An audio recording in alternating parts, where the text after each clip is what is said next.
Appreciate the fair, impartial, and objective take on the part of Dr. J. Speaking of objective, of our smartest brothers from another, Tom Haberstroh is here. So, Tom, tonight is a great night if you're an undecided MVP voter. You get Celtics at Bucks, you get Grizzlies at Nuggets, and you get Sixers at Raptors. I wonder, if you haven't already determined your MVP, what is your thought process when it comes to selecting most valuable player for you? To me, I try to take away the narrative part. I try to stick to who is the best player in the NBA for this season. And to me, the answer is, if you're looking at the box score numbers, the traditional stats, it's Jokic. It's Jokic. If you're looking at the advanced stats, he's having one of the most historic seasons of all time. He's got that box checked. And if you want to look at narrative, talking about, like Dr. J said, this guy won MVP last year and he got better. Another narrative piece. He has, they're in the top 6 of the Western Conference without 2 and 3 of their best players. Number 2 and number 3 of their best players are Michael Porter Jr. and Jamal Murray.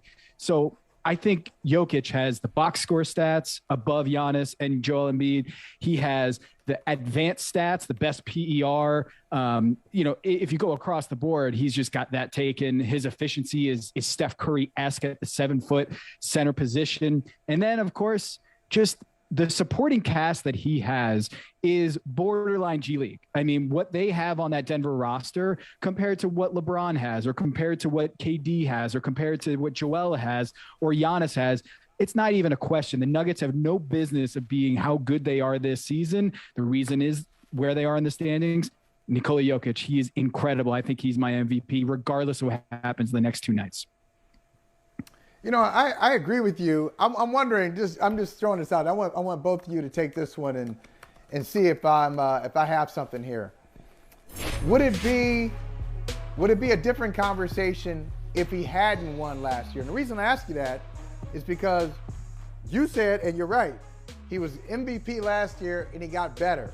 So it's almost like the incumbent, the advantage of the incumbent. Hey man, you really got to screw it up to lose office.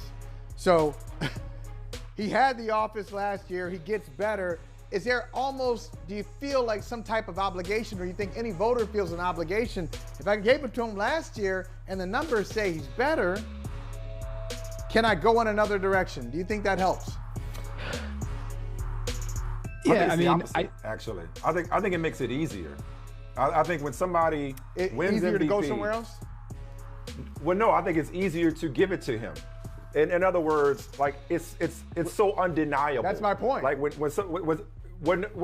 saying, okay, I thought you meant like, is it difficult to go in another direction? Maybe I misunderstood the question. I'm saying, but does he have a built-in advantage? I'm saying if he hadn't won last year, I mean it makes it clear cut. Argument. I think it makes it clear cut. When somebody wins MVP last year and then they take it to a whole nother level, it allows you to look at it objectively without just like any kind of carryover, at least in my mind. Like I could look at this season and what Jokic is doing and not think, well, in order to beat a man, you got to beat the man or something like that, or he was the front runner coming in. You can look at it just on the strength of this season and say, how do I give it to somebody else independent of what he did last year? To me, I don't know why this is even an argument. Honestly, like Giannis is a better defensive player. Joel is a better defensive player, but Jokic has them both in the steals category as well. And let's not forget here, okay? Blocks are only steals 57% of the time. So even though he's not a shot blocker, he's also not a goaltender, right?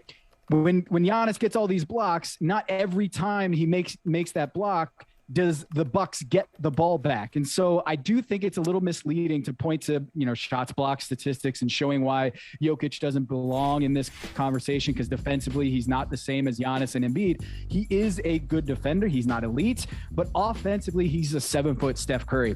He has a true shooting percentage of 66%, meaning he's shooting 66% from the floor once we account for the extra value of the three-point shot and the free throw. So he is incredibly efficient. Kyle Korver-esque, but he's taking much more difficult shots than what Kyle Korver would do. So when I'm talking about Jokic, it's not just about the efficiency. It's not just about his supporting cast. He's also second in rebounds per game. He's playing a lot more, as Dr. J said. So when we talk about Jokic, we're almost trying to find reasons not to give him the award rather than realizing he's got everything you want out of an MVP except for that supporting cast. Because at the end of the day, the only reason why Jokic isn't on a 60-win team is because the counterparts that he needs to be a 60-win team are injured and they haven't played all year. So the idea, hey, we need to pick an MVP from the number 1 team or the number 2 team, that's always been true because I think we used a lot of, I don't know, old-fashioned thinking in awarding the MVP. And I do think with the information that we have now, we can be a little bit more nuanced and say, yeah, look at the supporting cast of Joel Embiid and Giannis Antetokounmpo and the other candidates. It ain't nothing compared to the adversity that Jokic has felt this year. Well, going back to the defensive prowess, second in defensive win shares and first in defensive box plus minus, if you enter those advanced stats. And just to put a bow on that point, Michael Holley, I would say that the MVP last year may actually work against him.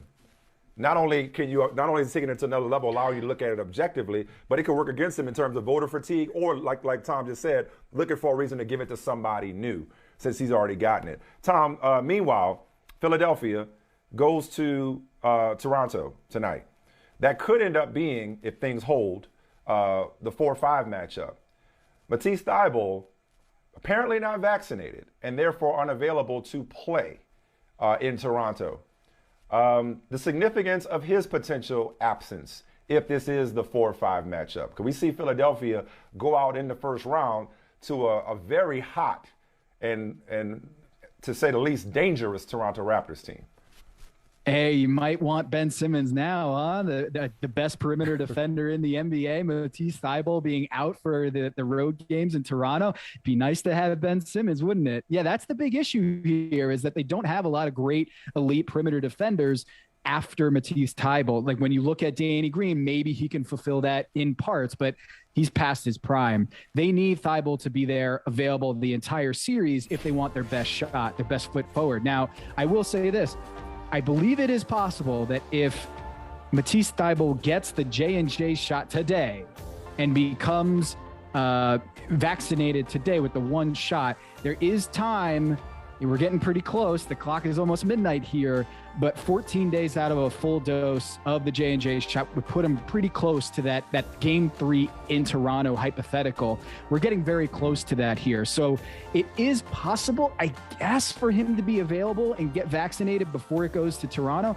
But I will say that this is a loss. And, I do think that this is an important storyline because they are thin at the wing defensive position. They traded Ben Simmons partly because they had Thybulle and they knew, hey, we're losing a great defender in Ben Simmons, but we can throw Matisse at those guys. So, perimeter-wise, they're going to have their hands full with Fred VanVleet and with Pascal Siakam, OG Anunoby, and Scotty Barnes. But when you look at this team, it all comes down to Joel Embiid. If he's going to defend that back line, I feel a whole lot better of losing Thybulle. You know what? Michael Smith gave you a great introduction off the top, calling you one of our smartest brothers. I agree with him. So since we got the basketball Illuminati, the intelligentsia is right here in front of us. I got to get it. We got to get some insight on the Lakers, what happened to the Lakers, and what to do with the Lakers. We were trying to figure this out. I know we don't have all the time to go through it, but just your top of mind thoughts on what happened to them and what to do going forward. Man, they bought into Lakers exceptionalism. They thought that they could fix Russell Westbrook and make him an efficient player in today's NBA where, the Wizards and the Rockets realized, hey, we need to surround this guy with shooters and downsize so we don't have bigs in the paint, clogging up the paint for Russell Westbrook to get to the rim. He's not a jump shooter. He can't jump. He can't shoot jumpers. I'm arguing that he's shooting with the wrong hand. I believe that he is, I know for a fact, left-handed, and he's shooting with his right hand. He should be shooting left-handed. It's not working for him. But beside the point, they used to play against the Rockets in the playoffs and did not defend him. And yet they looked at Russell Westbrook and said, we want that guy on our team because we have LeBron and we have AD and who cares? Well, the answer is they did not realize they need to space the floor, not have DeAndre Jordan or not have Dwight Howard out there at the 5. And they basically did the worst thing you could possibly do with Russell Westbrook is we're going to clog up the paint and we're going to put the ball in LeBron James's hands. So it's going to be a horrible fit. I don't know how they unravel this. Like you said, this is a really difficult situation because of the contract next year, $40+ million on the books. Who's going to take that contract? The only team that I see picking up that contract is the Houston Rockets with another clutch client in John Wall, who the Lakers don't want to trade for by packaging the 2027 first-round pick. The Lakers don't want to sweeten the deal so that they take the Russell Westbrook contract off their hands. And I get that. But you know what I think that's all about? I think the unwillingness to put in that 2027 first-round pick is the Lakers don't want to give assets up for when LeBron leaves. Yeah. They don't want to do it. Yeah. They know LeBron is already checked out, I'm not reporting that. I'm saying the reason why they did not give up that 2027 pick has to have something to do with the long-term plans of the franchise. And if you believe that LeBron James is going to be effective and with the team in 2027, I think they're a lot more willing to give up that pick. But because they don't have a long-term commitment, nor do they feel like they want to maybe pair themselves with LeBron James super long-term here, I can see why they don't want to give up that pick. Let's get to the LA team that's actually got a future, a short-term future, that is, and a better long-term future for that matter, and that's the Clippers, who got Norman Powell back and looked really good last night. I'm going to ask you kind of a loaded question in the interest of time, and I know you can handle it, so I'm going to just pepper you with a few things. So Michael and I got into it yesterday. Michael treating the Suns like Tiger Woods back in the day. You know, Suns versus the field, he's taking the Suns. In the Western Conference in particular, though, the Clippers. I love for your evaluation of the Clippers as a potential, let's just call them Nets of the West in terms of that proverbial, I know you're not crazy about the Nets, but that proverbial team that no one wants to play, with Norman Powell back, and who knows, maybe even Kawhi Leonard, although that's a longer shot. And the other team I want to sneak in, because he had a great performance last night. I know it wasn't against top-notch competition, but Dallas and Luka Doncic. Those are two teams that I think we should be talking more about besides the Suns and Grizzlies and Warriors. Take it away, Tom. Yeah, I love Dallas. I love that as a sleeper pick this year because of Luka is that special. Paul George and the Clippers and Norman Powell, I'm a little bit more skeptical of because they need healthy Kawhi, need Paul George to make that upset. However, that said, can't be with you, Holly, about how good the Suns are in terms of just how invincible they are, whether I would take them over the field. I can't do that. Look, they're a great team this year, and as the graphic shows, they're 7.5 games up on the Memphis Grizzlies. However, historically, we're not talking about an all-time great team. They're not top 10 in terms of wins. They're not top 20 in terms of wins. They're 24th all-time in win percentage in the regular season. And what's more predictive than win percentage, how many wins you have, is your point differential. How many points do you outscore the opponent in your games? Your margin of victory is more predictive of how you do in the postseason than your actual record. And by margin of victory, they're plus 7.7 this season. That ranks 60th all time. So they go from 24th by record down to 60th all time. I can't take them over the field when they're the 60th best team all time. There's a bunch of teams that have been better historically. And even then I would have a tough time picking them over the field. So the Suns, amazing team, probably the best Suns team we've seen in the Nash era. Wait a minute. No, doesn't sound like you believe they're an amazing team. Doesn't sound like it. I just don't think they're all-time great. I don't think they're all-time great. You're giving them a nice little, give them a head pat. That sound familiar, Michael? That sound familiar? You're giving them a head pat. No? Thank you, Tom. Again, it's no different than parents, Tom. It's like when you say it, it's like it registers. It registers for Michael when you say it. When I say they're not an all-time great team, he thinks I'm hating. So let me ask you this. Let me ask you both. No, I'll just ask you, Tom. If you don't think they're an all-time great team, if you have to pick somebody right now who you think is going to win the NBA championship, I know it's a long season, all the cliches, but if you have to pick a champion right now, pick a champion. Oh, it's the Suns. The two different questions, though. It's two different questions. Right. Okay, right. What my point was not, hey, they're better than the 96 Bulls. I didn't say that.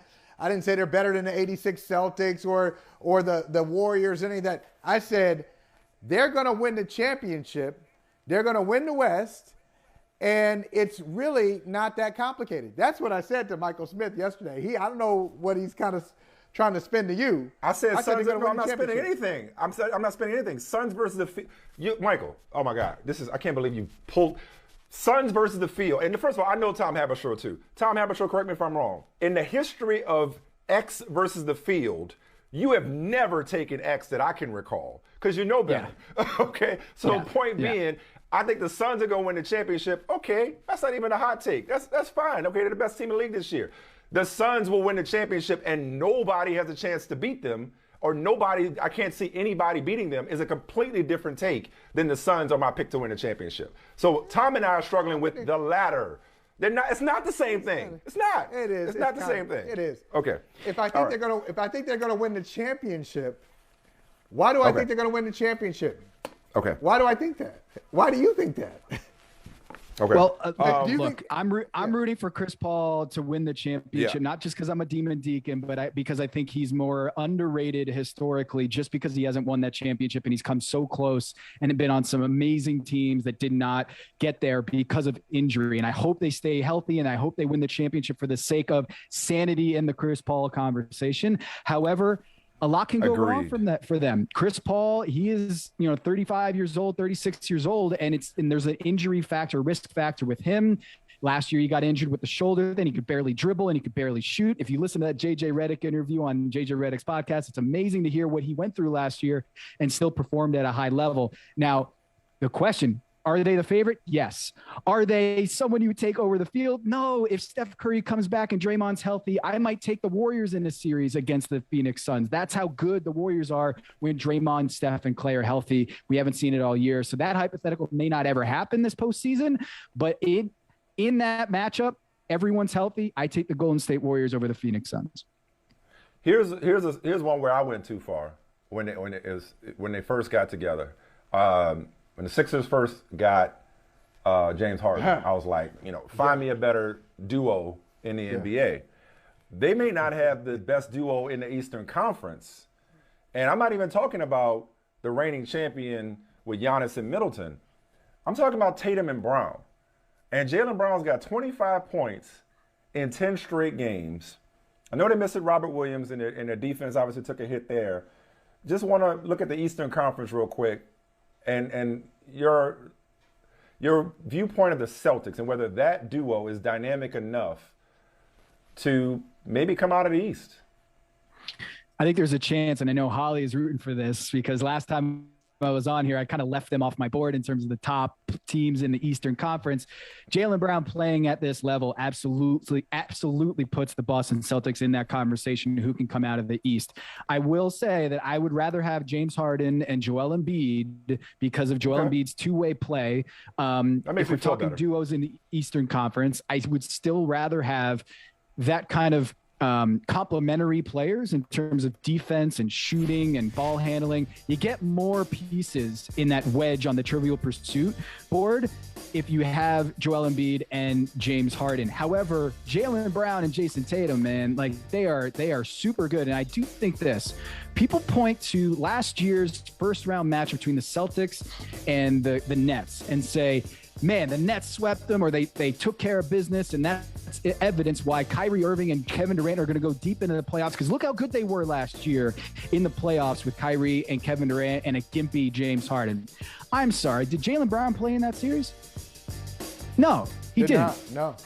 So when people talk about how good the Nets are, they use their strong play in the postseason last year as evidence of that. But let's not forget that the Celtics last year didn't have Jaylen Brown, and we don't give that sort of caveat enough when we talk about the Nets and how good they are.